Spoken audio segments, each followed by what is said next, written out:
শ্রদ্ধা জানাবো। এখানে উপস্থিত আছেন আমাদের বঙ্গধ্বনি যাত্রার মূল কান্ডারি বর্গ, ভাতারের জননেতা শ্রী প্রণব আলী হাজরা মহোদয়, লড়াকু নেতা মানগোবিন্দ অধিকারী মহাশয় সহ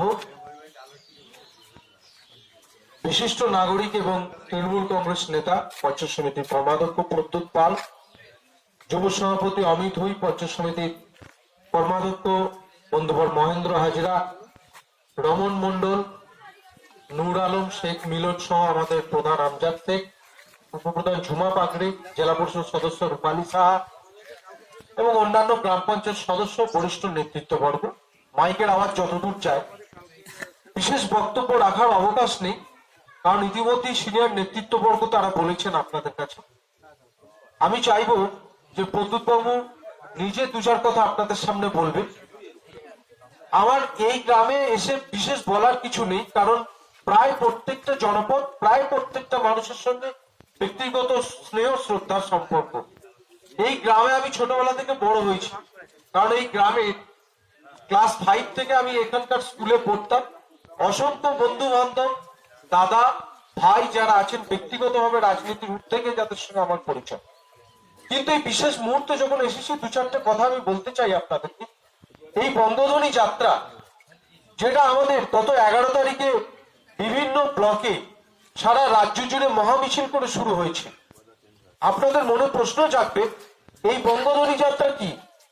কারণ আপনারা জানেন 2019 সালের লোকসভা নির্বাচনের পর মানুষের দরবারে নতুন ভাবে পৌঁছে যাওয়ার জন্য আমাদের নেত্রী মমতা বন্দ্যোপাধ্যায় তার মস্তিষ্ক প্রসূত অভাবনীয় কিছু কর্মসূচি এনেছিলেন। যে রাজনৈতিক কর্মসূচিতে রাজনীতির রং ছিল না, ছিল উন্নয়নের ছোঁয়া। প্রথমেই আমাদের দিদিকে বলো, এই দিদিকে বলো 9137091370 নাম্বার পৌঁছে দেওয়ার মধ্যে দিয়ে প্রতিটা মানুষের সঙ্গে, প্রত্যেকটা পরিবারের সঙ্গে মমতা বন্দ্যোপাধ্যায়ের সরাসরি নিবিড় যোগাযোগ স্থাপন সম্ভব হয়েছিল। লক্ষ লক্ষ মানুষের ফোন সংযোগ, তাদের সমস্যা শ্রবণ এবং সমস্যা সমাধানের জন্য রাজনৈতিক ভাবে আমাদের নেতৃত্ববর্গ এবং সরকারি কর্মচারী বর্গ তারা ঝাঁপিয়ে পড়েছিলেন। পরবর্তী সময়ে বাংলার গর্ব মমতা, তার পরবর্তী সময়ে দুয়ারে সরকার, পশ্চিমবঙ্গ রাজ্য সরকারের কর্মসূচি। এই দুয়ারে সরকার নতুন নয়, বরং আরো ক্ষমতার বিকেন্দ্রীকরণ, প্রশাসনিক ব্যবস্থার বিকেন্দ্রীকরণের তীব্র চিন্তা ভাবনা নিয়ে মমতা বন্দ্যোপাধ্যায় তিনি এই প্রয়াস শুরু করেছিলেন।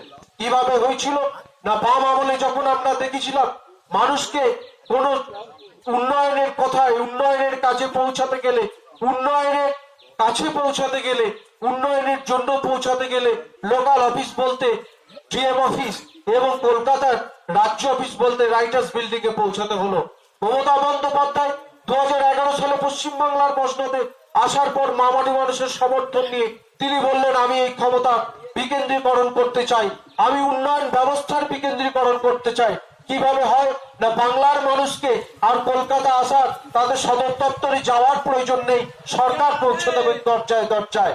তাই এই গত 10 বছরের সরকারে তিনি 100টিরও বেশি রাজনৈতিক এবং তিনি সরকারি সভা করলেন, বিভিন্ন জনপদে, বিভিন্ন জেলায় মানুষের কাছে সরাসরি পৌঁছে যাওয়ার চেষ্টা করলেন। সরাসরি সেখানকার সমস্যা শ্রবণ, সেখানে সমাধান, পানীয় জলের ব্যবস্থা, সেখানকার নদীর নিকাশি ব্যবস্থা, নালার নিকাশি ব্যবস্থা, কারখানার দূষণ থেকে শুরু করে উন্নয়নের 100 দিনের কাজ, পর্যটন ব্যবস্থা, স্বাস্থ্য ব্যবস্থা, বিদ্যুৎ ব্যবস্থা, সর্বস্তরের জনপ্রতিনিধিদের সঙ্গে সরাসরি যোগাযোগ স্থাপনের মধ্যে দিয়ে সমস্যা সমাধানের চেষ্টা করলেন। গ্রাম পঞ্চায়েতকে শক্তিশালী করলেন, জেলা পরিষদকে শক্তিশালী করলেন, পঞ্চায়েত সমিতিকে শক্তিশালী করলেন, ক্ষমতার বিকেন্দ্রীকরণ করলেন। বিপুল বিজ্ঞাপনের মধ্যে দিয়ে সরকারি প্রকল্পের বহুল প্রচার হলো, সেই প্রচারের মধ্য দিয়ে অধিক উপভোক্তাকে আমরা সরকারি কর্মসূচির সঙ্গে যুক্ত করতে পারলাম। এই উন্নয়ন বলে শেষ করার নয়, এই উন্নয়ন বলে শেষ হবে না। এই বঙ্গধ্বনি যাত্রার প্রাসঙ্গিকতা কি? ভারত স্বাধীনোত্তর ভারতবর্ষে এবং স্বাধীনতার পরবর্তী সময় ভারতবর্ষে বিভিন্ন অঙ্গরাজ্যের সরকার এবং কেন্দ্রের সরকার মিলে যে যুক্তরাষ্ট্রীয় পরিকাঠামো ভারতবর্ষে চলে, আপনারা জানেন যে কংগ্রেস সরকার, বিজেপি সরকার, সিপিএম সরকার বিভিন্ন অঙ্গরাজ্যে বিভিন্ন সময় সরকার পরিচালনার কার্য সম্পাদন করেছে।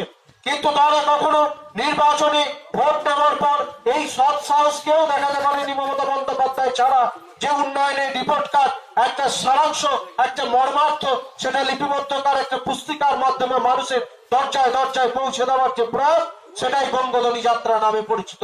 সেটা 11ই ডিসেম্বর শুরু হয়েছে বৃহত্তর পদযাত্রার মধ্যে দিয়ে। তারপর 2টো থেকে 3টে, কোথাও কোথাও 4টে করে দল সিনিয়র নেতৃত্বদের নেতৃত্বে এই এলাকার পশ্চিমবাংলার বিভিন্ন জনপদে, গ্রামে গঞ্জে মহল্লায় পৌঁছে যাচ্ছে।